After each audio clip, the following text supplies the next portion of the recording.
Hey everyone, and welcome to our Q&A sessions presented by Just Love. I'm your host Paula Jane, and I'm talking to Judy Carroll. Judy is an internationally known author. Her books include The Zita Message, Human by Day, Zita by Night, and her most recent book, Extraterrestrials' Presence on Earth. Welcome, Judy. Hi Paula, hi everyone. Well, Judy, we've been doing the Q&A sessions for a number of weeks now, and you always answer my questions with so much information. And your answers are so in-depth that they then provoke more questions. So recently we were talking about the history of the Greys, so I thought it would be a good idea to share with our listeners what you have to say. So first up, to set the stage, I'll reintroduce you to Judy with her bio. So, Judy Carroll was born and still lives in Australia. She's had over 60 years of encounters with grey ETs since her early childhood. She introduced her lifelong connections to the Zeta Greys in her first two books, The Zita Message and Human by Day, Zita by Night.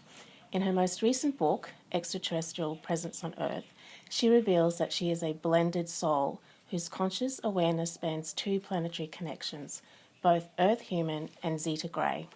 Judy's mission, along with others of her kind, is to be an interplanetary ambassador, here to assist with the evolution of humanity from fourth to fifth world consciousness. The links to Judy's website, YouTube channel and Facebook are included in the links below. So Judy, your work is predominantly about the message, getting the message out. You've shared a lot of information in your books, but you've always come back to the message, which is to choose love over fear. However, it's just in our nature to want to know where you come from. In your bio, it's highlighted that you're a blended soul whose conscious awareness spans two planetary connections, both Earth-human and Zeta Grey. So just to clarify the term Zeta Grey, the Grey culture could be likened to all of humanity on planet Earth. But at the same time, Earth planet humanity is made up of many different races: English, Irish, Indian, American, Australia, etc. So being a Zeta Grey, is that like being an Australian human, an English human, or whatever? Yes, Paula, that's correct. The Zeta Reticulan culture is the particular grey culture that I resonated with in my last life. That life ended quite suddenly in one of the ships that crashed on Earth in the 1940s. I was able to practice conscious dying when I left the physical body and made the decision to continue to be part of the Earth mission that we were involved with back then and still are. I felt that the best way to do that was to incarnate down here in Earth human form, but to also retain my off-planet identity. I was able to do this by connecting energetically to both cultures, and in this way I can work as an ambassador between both Earth humans and Greys. I've actually borrowed the term grey from researchers down here, but I use it to differentiate between insectoid humans and mammalian humans. Earth humans are mammalian and Greys are insectoid. So Zeta Reticulan is a particular race of Greys, just as Australian is a particular race of Earth humans. Exactly, but that's the name given to our star system by scientists down here who use the Latin and Greek terms to denote the different star systems. Zeta is just the letter Z in the Greek language. So Zeta Reticuli, Latinized from the word reticuli, which translates as net or container, and the Greek letter Z is a binary star system in the southern constellation of Reticulum. From the southern hemisphere, it can be seen by the naked eye in the very dark skies as a double star. Based upon parallax measurements, this system is located at a distance of about 39.3 light years from Earth. Both stars are solar analogues that have characteristics similar to those of our Sun. So I googled this information on the Zeta Reticular star system from Wikipedia, so it must be true, no doubt about it. So would you say that it's accurate? That sounds good to me. Who can argue with Mr. Google and Wikipedia? If I do, I may get labelled as an illegal alien. Yeah. I'd just like to add here, the name we use cannot be expressed verbally. Our cultural identification is a vibrational frequency. Interesting. Can you give us examples of other grey cultures? Yes, another grey culture is the blue-grey Arcturians, and there are others in star systems such as Betelgeuse and Alice, and a few in the Orion sector. As I mentioned before, the term grey was coined by Earth humans because so many have the grey-coloured skin similar to dolphins. But I use the term to denote all the insectoid humans in the universe, which are mainly all evolved from either mantids or ant people. There was an ancient race of ant people created right here on Earth, and these ones are mentioned in the ancient Indian text known as the Mahabharata. Right. So, as you've explained, the key to deeper understanding of the greys is the fact that they're insectoid humans as opposed to mammalian humans. I know that human species have evolved from many different life forms in the universe, and as you talk about in your book, Extraterrestrial Presence on Earth, Lessons in History, there have been several genesis events involving different human-type species on Earth over billions of years. In it, you describe the ant people, which are an insectoid human culture and one of the first human species that were developed on Earth with the help of higher evolved universal creator beings. These ant people were created out of DNA from higher evolved insectoid star people such as the mantids and were specifically created to be caretakers of nature on Earth. So the greys are insectoid humans as opposed to mammalian humans like us. The people who are on Earth now and the ant people, being part of the grey culture, are insectoid humans. So what did they look like? They originally looked more ant-like, with extra legs and antennas on their heads, but they evolved over time to look more human-like, walking upright on two legs and losing their antennas. This happened in a similar way as occurred with the primate ancestors of modern humans, whose physical evolution involved learning to walk more upright and losing their body hair. As for other aspects of evolution from primate to human, as author and researcher Greg Braden explains in his book, Human by Design, science now accepts that human DNA was edited from chimpanzee DNA in only 2 chromosomes, 2 and 8, some 200,000 years ago. One edit enabled complex spoken language and the other enhanced human reasoning. In other words, it really doesn't take much time to bring about the evolutionary process, and the greys are a much older culture than modern-day Earth humans, with way more time to evolve to where they are now as an interplanetary culture who have mastered travel through space and time in order to carry out their scientific work. Yeah. So what did the ant people's work involve, and how does it now relate to what the greys do? The ant people constructed a vast network of underground tunnels and caves, and were the ones who much later taught the Hopi people how to build homes in mountain caves. Their work as gardeners of the earth consisted of developing and interacting with ecosystems in order to diversify environments and to assist the evolution of life forms.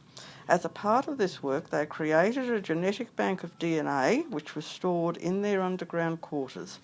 In this way, they were able to create new species and hybrids as a way of diversifying life forms on Earth.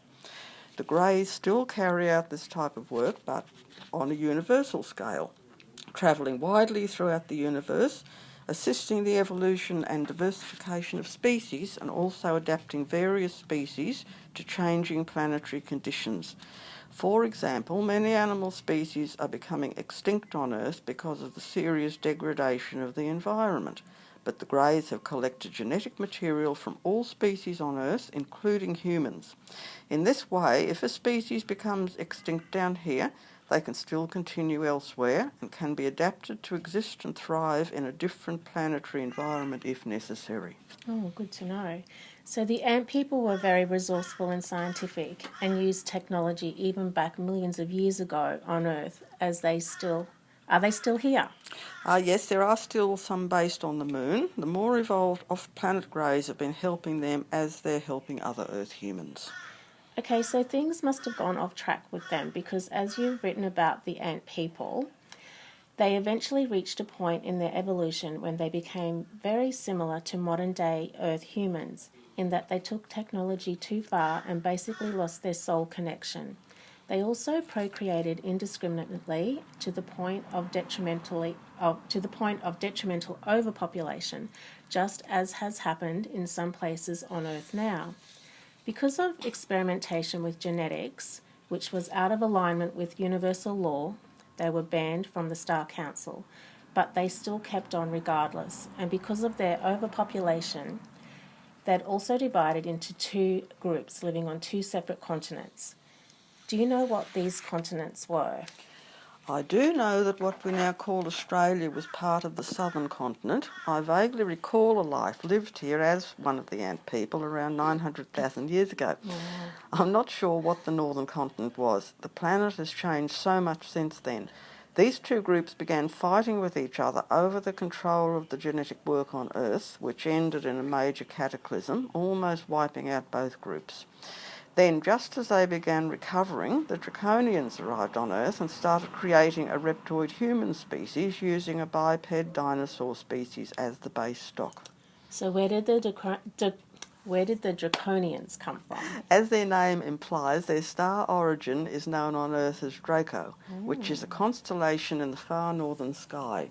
The word Draco is Latin for dragon because of the pattern of stars that make up the constellation slightly resemble a dragon-like shape. Okay. So why did they create a reptoid human species, and what does using a biped dinosaur as base stock mean? Why they did this is just human nature, who are driven to extend their culture far and wide. It's just a human thing. Planet Earth is a highly suitable planet for human habitation, or at least it was by the time these earlier human species were developed here. The draconians are a reptoid human culture, so they used a biped dinosaur as the base from which an Earth human species could be genetically engineered, just as modern-day humans were later developed from a biped primate species. Remember what Greg Braden has to say about there only being 2 chromosomes difference between Earth human and chimpanzee DNA. This Earth-born reptoid human species eventually began waging war on the insectoid ant people. The ant people had been here longer, but the reptoids, whom I refer to as repterans, in other words, earth-plane reptoids, considered themselves to be a superior species and therefore owners of the Earth. They basically hijacked the planet and drove the ant people deeper and deeper underground. The ant people faced extinction by the repterans and ended up having to escape from Earth and take refuge on the moon. This was an earlier moon than the present one. The ant people reproduced through egg-laying queens just as ants do now, but the repterans destroyed nearly all of these female queens as a way of stopping the ant people from reproducing. The survivors had to resort to cloning to enable their cell group to be able to continue experiencing physicality. As well as this, they also began creating synthetic bodies based on their natural insectoid form through which they could continue to experience physical life. Did the repterans continue to destroy the queens after they settled on the moon? No, before, which is why the ant people knew they'd need to escape from Earth. So were the repterans on the moon as well? No, it was just Earth they wanted to dominate. So did the ant people come back to their home planet Earth using these synthetic bodies while the repterans were still in control? There were a few of the ant people remaining down here, well hidden in the underground caverns, but the repterans were still firmly in control, as they still are now. The ones on the moon again began reproducing rapidly, and soon their moon world wasn't big enough for them, so they planned to retake the underworld of Earth. But the Star Elders stopped them. The repterans then launched an attack, destroying the moon and most of the ant people who were in residence there. The ant people who'd remained underground on Earth continued to reproduce and again needed more room, but they were trapped there by the repterans. Their population was a mixture of synthetic and biological. Once again, they were in danger of being wiped out by the repterans or else destroying themselves through overpopulation. So they decided to build another moon as a new home to replace the one that had been destroyed, as you do. The Star Elders assisted them with this project. The new moon was designed and placed specifically to benefit Earth and to enhance conditions for biological life. This work took thousands of years to complete. The new moon was devised to be 400 times smaller than the Sun and set 400 times closer to Earth so that it would fit the Sun's diameter perfectly during eclipses. So they just decided to build another moon because they could. Yes, as I said before, as you do. But yes, they sure could, especially with the help from star elders. They had the technology even back then, and they were a creator race, even though they'd fallen. They were still only human, and all human species have fallen at some time in the span of their evolutions. By falling and then picking yourself up again is part of our learning as human beings. There would not be any human species out there in the cosmos that hasn't fallen at some stage.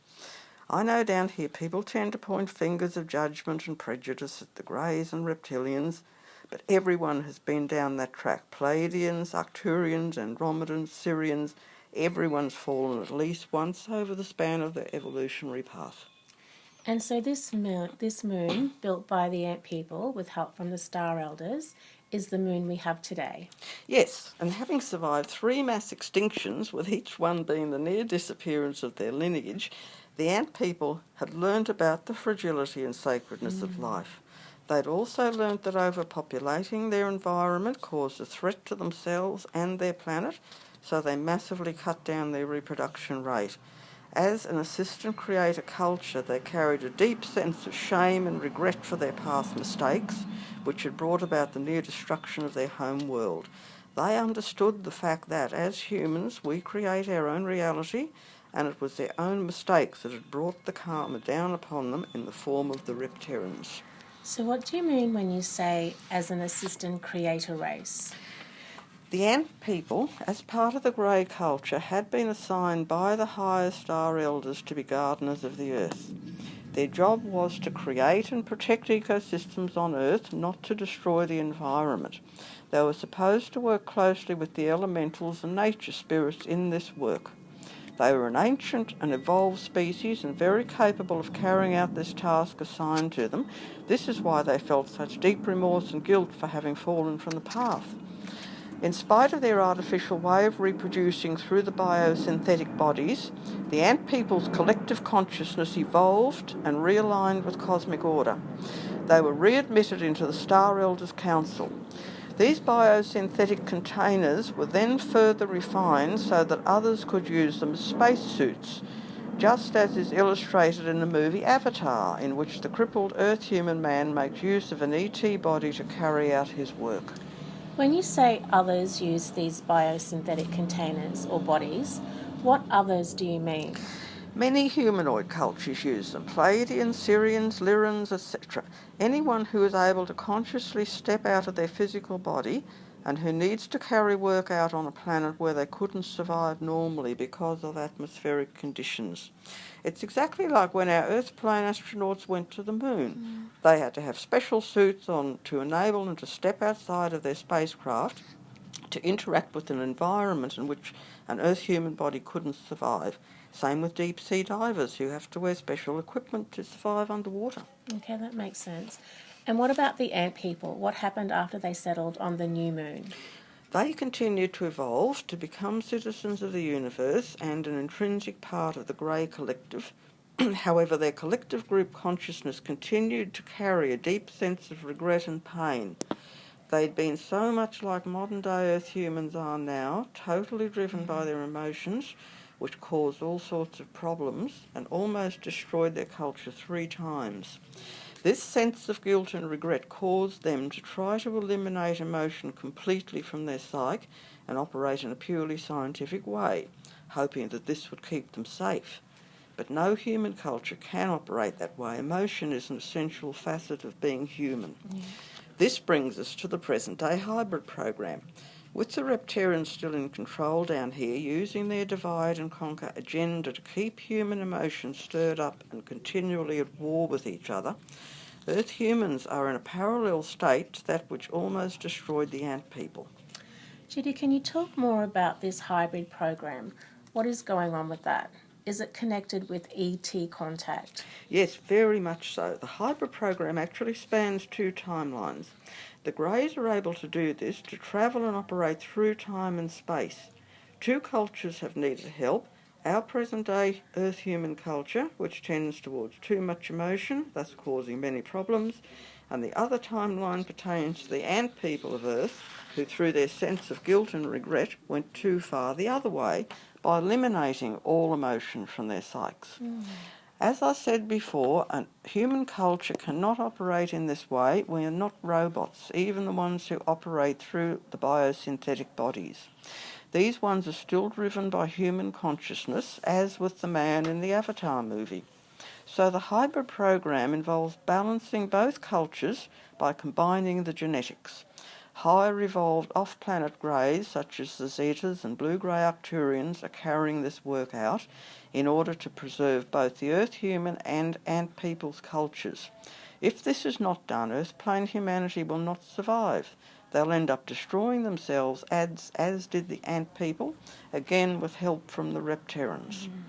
The emotion issue is the reason why, along with their scientific ability in working with genetics and planetary ecosystems, why the Greys are the main group carrying out the intervention program, which began after World War II.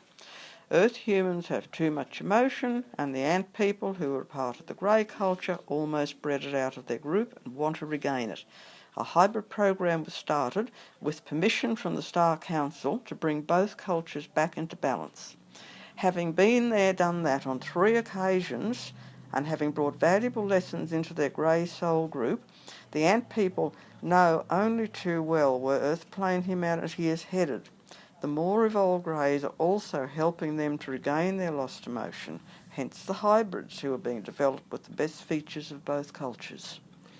But the Greys are more highly evolved than us and more spiritual than us. They have more knowledge than we do. What can you say about that? You're the best person to ask because you're a blended soul, half human, Earth human, and half Zeta Grey.